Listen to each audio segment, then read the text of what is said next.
Hello everyone, welcome to a new blog. তো আগের দিনের ব্লগে তোমরা দেখেছো যে ভাই উজ্জ্বলরা সবাই মিলে রাতের বেলা কাটা ভাঙা দেখতে গেছিল। আর কাটা ভাঙা দেখে ওরা বাড়ি এসেছিল রাত 2টোর সময়। আর ব্লগটা কেমন লাগলো অবশ্যই কিন্তু কমেন্ট করে জানিও।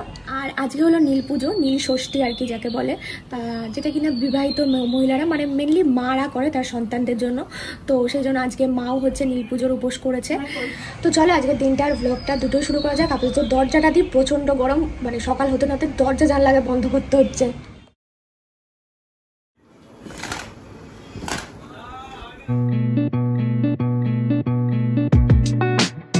আজকে ব্রেকফাস্ট বানানোর দায়িত্ব পড়েছে সঞ্চিতার উপর। তো সেই জন্য সঞ্চিতা সবার জন্য বানিয়ে ফেলেছে ভেজ সটে। এর মধ্যে সয়াবিন আছে, মাশরুম আছে, পনির আছে, বিভিন্ন ধরনের সবজি তো রয়েছে। আর আমাদের গাছের যেই ক্যাপসিকামটা সেটাও আজকে এটাতেই দিয়ে দেওয়া হয়েছে। কেমন হয়েছে বলো? দারুণ হয়েছে, এক্সেলেন্ট। বলো না, আচ্ছা বিটলবণ মানে কি লবণ? বিটলবণ ভালো। বেশি লবণ কম না।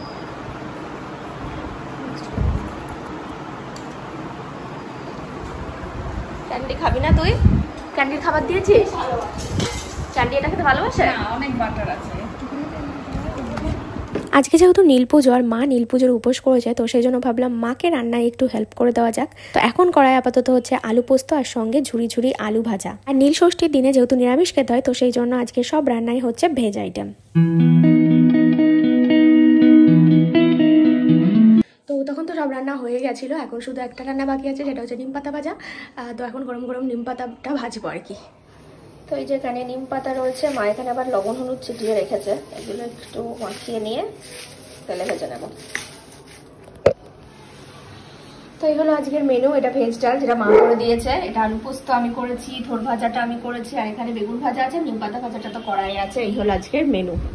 আর এই যে এখানে রয়েছে ঝুরি আলু ভাজা, আর এই যে এখানে নিম পাতা ভাজা আর বেগুন ভাজা। বল কেমন লাগে নিম পাতা ভাজা খেতে?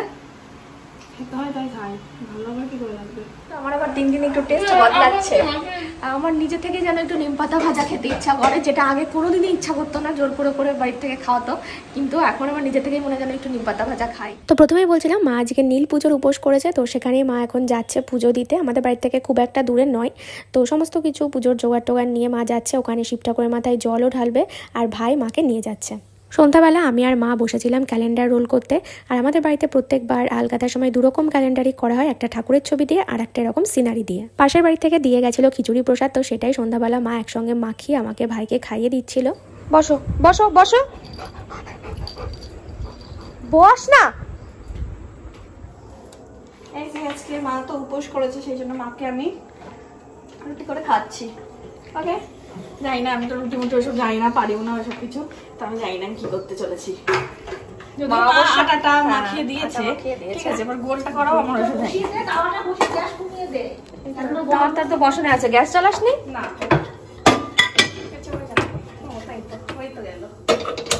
তুই বেলে নিচ্ছিস আগে? হ্যাঁ, ওই ওইসব কায়দা করতেও পারবো না, ডিস্কো ডান্স একটা করে বেলা আমার তো অনেক হবে না। ভালোই তো বেলতে পারছিস, তাও দেখা যাক কি করবো, আমাকে তো মা ছাড়ে না করতে। কর প্র্যাকটিস তো করতে হবে তোকে। চুপ কর, নিজে তো 4 বছরে সেটুকু পাই। আমাদের তো রুটি না খেলেও চলে, রুটি করা শেখো তুমি। ওকে, মার জন্য নিরামিষ থালি রেডি করে নিয়েছি। এখানে রুটি আছে, আসতে বলি, এখানে রুটি আছে, ভেজ ডাল আছে, মোচা আছে, আলু পোস্ত আছে। মোচা না, এটা থোর। থোর আছে, থোর ভাজা আর আলু পোস্ত আর শসা। আর একটা জিনিস দেওয়ার ইচ্ছা ছিল, কিন্তু থালায় আর জায়গা হলো না আর কি। ঠিক আছে, যাই হোক, এবার দেখি মা কি নিন্দা করে না প্রশংসা করে, কারণ রুটিটা ভালো করতে পারিনি বেবি। মা বলেছে আমি এরকম ভাবে বসে খাবো আজকে।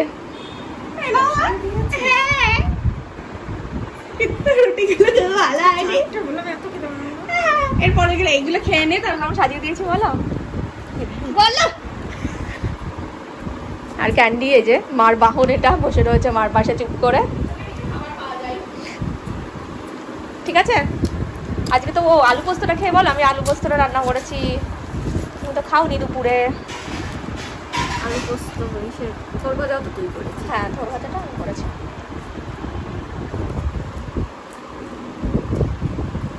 ভালো আছে। সন্ধ্যাবেলা উজ্জ্বল ওর বন্ধুদের সাথে গেছিল আজকে হাভেলিতে, আর সেখান থেকে আমাদের সবার জন্য আবার খাবারও নিয়ে এসেছে। অনেক বছর যেহেতু কৃষ্ণনগরে ছিল, তাই এখানে ওর রয়েছে প্রচুর বন্ধুবান্ধব। এখানে আসলে সমস্ত বন্ধুবান্ধবদের সাথে আবার দেখাও করতে যেতে হয় ওকে। বিরিয়ানি ও মাটন, বালতি মাটন বলেছিলাম, বিরিয়ানি বলেছিলাম। বালতিতে কেন দিয়েছে? বালতিতে দেয়নি। হ্যাঁ নান, বাবা নান খাবে বলেছে। কুলচা নান। এত নান? এত কটা নান এনেছো? হ্যাঁ, নানগুলোর ভিতর থাকতে হবে। দুটো মাটন আনতে বলেছে। 3টে মাটন। হ্যাঁ, তো এই যে 3 জনের 3টে বিরিয়ানি আর এখানে মাটন কষা। তো আর পাচ্ছি না, এবার খাবো। মাটন কষাটা মানে কি বলবো, জান্নাত পুরো। ভাবেলি মাটন কষা কোনো তুলনা হবে না, সব কিছুকে ফেল। পুজোর মধ্যে যাওয়া উচিত না, জানিস তো দিদি, অফ টাইমে খেতে হবে। দারুণ, বিরিয়ানিটাও ভীষণ ভালো করে। তো আমরা মাটন কষা যেহেতু নিয়েছি সেজন্য এক বিরিয়ানি নেওয়া হয়েছে আর কি। বাড়িতে যেহেতু আজকে নিরামিষ, তো সেই জন্য ওই বাড়ির থেকে ডিনারটা সেরে আসলাম। তো চলো আজকের ব্লগটা তাহলে এখানে এন্ড করে দিচ্ছি। দেখা হবে নেক্সট ব্লগে। ততক্ষণ পর্যন্ত তোমরা সবাই ভালো থাকো, সুস্থ থাকো। আর হ্যাঁ, যদি কিছু ভালো লাগে থাকে please do like, comment, share, subscribe. Tata, bye, good night.